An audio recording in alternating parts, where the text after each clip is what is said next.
Stanley Tucci has just embodied and become my great-grandfather. It's a special connection. He's done a beautiful job bringing this story to life. Do I go back or do I stay in the new country? Or I just think it's going to be unlike anything people have heard before. It's great.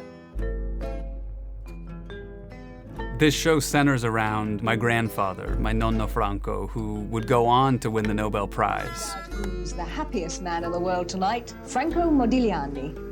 But when he was a 19-year-old kid in 1938 and Mussolini passed the racial laws against Jews like him, he didn't know what to do.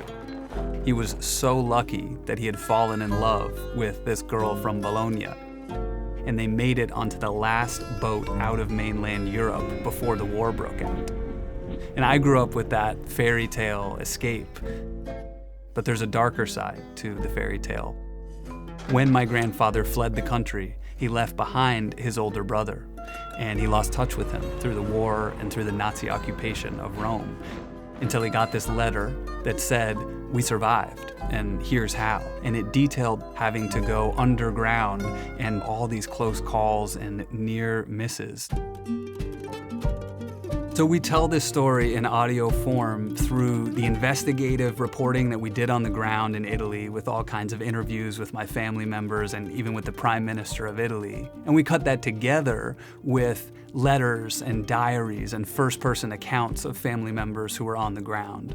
We mixed together the voices of my grandparents as I remember them and some archival interviews with my great-grandfather, who turns out to be Stanley Tucci. It was our lives that were on the line, our lives. Hai capito? Through this series, we're telling the story of the family who made it out and the family who was left behind. We're getting at the heart of that question: when fascism comes, when authoritarianism comes to your country, how do you know when to flee, and what happens if you can't?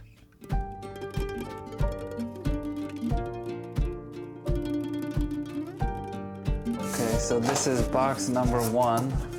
It's signed Benito Mussolini. It says vostro. Yours. This is a letter from Benito Mussolini. Yep.